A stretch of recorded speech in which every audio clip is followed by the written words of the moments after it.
सबसे पहले माइक पर मंच पर हमारे बीच में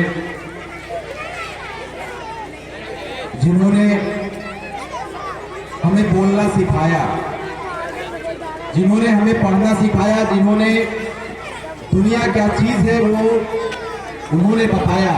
मंच पे हमारे बीच में हमारे इस्लामिया हाई स्कूल के प्रधान अध्यापक प्रिंसिपल महोदय, हम सबों के अभिभावक तुल्य मौलाना हजरत मौलाना यूसुफ साहब कासमी और मंच पे हजरत मौलाना रशीद साहब और तमाम लोग, हजरत हमारे जामा मस्जिद के इमाम और आप तमाम लोग जिन्होंने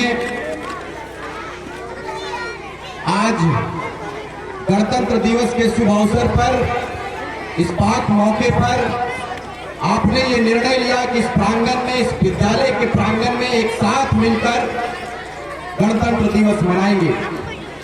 हमसे पूर्व वक्ताओं ने बिल्कुल तफसील के साथ में अपने बातों को रखा कि आज इस शुभ घड़ी में हम लोग यहाँ पर एकत्रित हुए हैं। क्यों हुए? हम सबों को मालूम है कि 1950 में पूर्ण रूप से हमें गणतंत्र दिवस मनाने की इजाजत दी गई, हमें संविधान दिया गया। लेकिन आप मुझे बताइए कि जिस देश में हम रहते हैं, जिस राज्य में हम रहते हैं, हमें पूर्ण रूप से आजादी मिली क्या? हमें आजादी नहीं मिली मेरे भाई। हम सिर्फ एक रूल के तहत, एक सिस्टम के तहत, एक थोपे हुए सिस्टम के तहत हम फॉलो करते हैं कि हमें स्वतंत्रता दिवस मनानी है, हमें गणतंत्र दिवस मनाना है। आप मुझे बताओ कि जब ईस्ट इंडिया कंपनी का आगमन भारत में हुआ तो उनका उद्देश्य क्या था? उनका उद्देश्य था कि भारत को गुलाम बनाना है, भारत को अपनी मुट्ठी में करना है, यहाँ के लोगों को गुलामी के जंजीरों में बांधना है। यही तैयारी के साथ में ईस्ट इंडिया कंपनी का आगमन हुआ था। वो किस विजन के साथ में भारत आए थे? उनका विजन ये था कि तिजारत के माध्यम से वो भारत एंट्री हुआ। उन्होंने बताया कि हम तिजारत के लिए आए हुए हैं।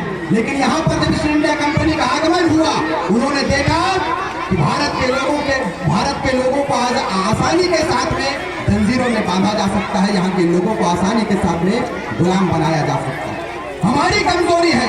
आज देश की आजादी के 75वें वर्ष में हम प्रवेश कर चुके हैं, लेकिन आप मुझे बताइए इस भारत को, इस देश को किस रूप में बांटा जाता है? इस देश को कभी मंदिर के नाम पर, इस देश को कभी मस्जिद के नाम पर, कभी जय श्री राम के नाम पर, तो कभी नारे तकबीर के नाम पर बांटा जाता है। इस मेथड को दूर करने के लिए हम लोगों को प्रण लेना होगा, हम लोगों को तैयारी करनी पड़ेगी कि पूरे भारत को हिंदू मुस्लिम के जाति से बांटेंगे और वही भारत को बनाएंगे जिस भारत की कल्पना कभी गांधी जी ने देखा करता था, जिस भारत की कल्पना, जिस भारत देश की तस्वीर कभी हमारे मौलाना अबुल कलाम आजाद ने देखा था।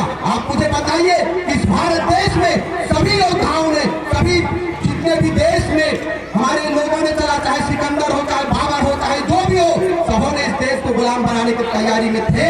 लेकिन आप मुझे बताइए कि हिंदू मुस्लिम आदिवासी मूलवासी सब एक प्लेटफॉर्म पर आकर देश की लड़ाई को लड़े कि नहीं लड़े? लड़े। मिलजुल कर जब लड़े तो भारत देश को, भारत में एक मानचित्र मिला, आजादी का मानचित्र मिला। आइए इस शुभ अवसर पर हम और आप ये प्रण ले कि अब ना हिंदू की बात होगी ना मुसलमान की बात होगी, ना हिंदू की बात होगी ना मुसलमान की बात होगी।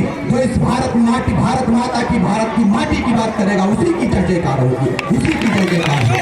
हमने आपसे देखा कि यहाँ नन्हे मुन्ने बच्चे हैं, आप दुआ देकर जाएंगे कि यही नन्हे मुन्ने बच्चे भारत के इतिहास में अपनी अग्रिम भूमिका को देने का काम करेगा।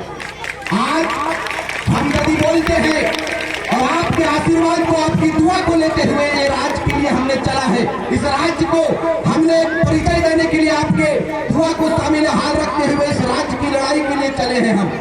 क्योंकि हम हर मत से इस बात को कहते हैं कि हम जिस राज्य में रहते हैं या जिस देश में रहते हैं, उस देश का अपना परिचय होना चाहिए। जिस राज्य में रहते हैं उस राज्य की अपना परिचय होना चाहिए, अपनी आइडेंटिटी होना चाहिए। आप मुझे बताइए जिस राज्य में हम रहते हैं, इस राज्य को झारखंड राज्य कहा जाता है। सबसे ज्यादा मिनरल्स यदि कोई देता है तो हमारा राज्य देता है। लेकिन आप मुझे बताइए कि हमारा राज्य के विभाजन के 24 वर्ष में हम प्रवेश कर चुके हैं, हमारा परिचय क्या है? हमारे राज्य की अपनी आइडेंटिटी क्या है? बताइए, मुझे बताइए, हमें अपना हमारा आइडेंटिटी नहीं मिला। हम जिस डोमिसाइल के लिए लड़ाई लड़ रहे हैं वो डोमिसाइल हमें नहीं दिया गया।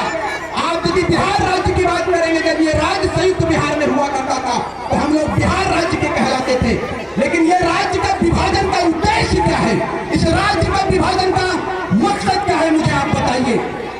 आने वाले अगले साल भी हम स्वतंत्रता दिवस मनाएंगे, आने वाले समय में भी गणतंत्र दिवस मनाएंगे, 76वां वर्षगांठ मनाएंगे, 77वां मनाएंगे, इसी प्रकार से जब तक हमारा जीवन है हम मनाएंगे। लेकिन आप मुझे बताइए कि हमारा पहचान क्या है। हम जिस डोमिसाइल को लेकर इस राज्य में प्रवेश किए हैं, हम 1932 के खतियान के आधार पर हमने मांग किया है राज्य सरकार से कि हमें अपना परिचय दे दीजिए। लगातार 2 वर्षों से हम लोग सड़क से लेकर सदन तक अपने सफर को तय किया है। हमने मांग किया है राज्य सरकार से, आपकी दुआ शामिल हाल है, आपसे निवेदन करूंगा कि आप मुझे दुआ से नवाजें इंशाअल्लाह ताला। ये 2024 में यदि सरकार हमारी बात नहीं मानेगी तो हमने तय किया है कि नए लोगों को सीट देंगे और सिस्टम बनाएंगे और झारखंड की गाथा को लिखने का काम करेंगे और अपने परिचय को प्राप्त करेंगे, परिचय प्राप्त करेंगे। क्योंकि बिहार चले जाएंगे तो बिहार के भाइयों का अपना परिचय, अपना आइडेंटिटी है, वहां पर भी खतियान लागू है, आप पता कर लीजिए। बंगाल चले जाइए, उड़ीसा चले जाइए, सबों की अपनी आइडेंटिटी है, लेकिन हमें महरूम रखा गया है, हमें वंचित रखा गया है। अब हम 22 साल के बाद 23 साल के नौजवान तैयार हो गए मेरे भाई, पूरे राज्य में हमने गया, लगातार आपकी दुआ से हम पूरे राज्य के भ्रमण पे रहते हैं, लगातार लोगों को समझाते हैं कि हमारा हक क्या है, हमारा अधिकार क्या है। अंग्रेज चलेगा इस देश से, लेकिन आप मुझे बताइए कि हमें हुकूमत मिली क्या, हमें सही मायने में हुकूमत नहीं मिली है। भले हमारे लोग सिंहासन पर काबिज है, भले हमारे भारत के लोग प्रधानमंत्री बन जाते हैं, राष्ट्रपति बन जाते हैं, मुख्यमंत्री बन जाते हैं, लेकिन अभी भी हमें 5 किलो अनाज पर सीमित रखा गया है। यही बदलता हुआ भारत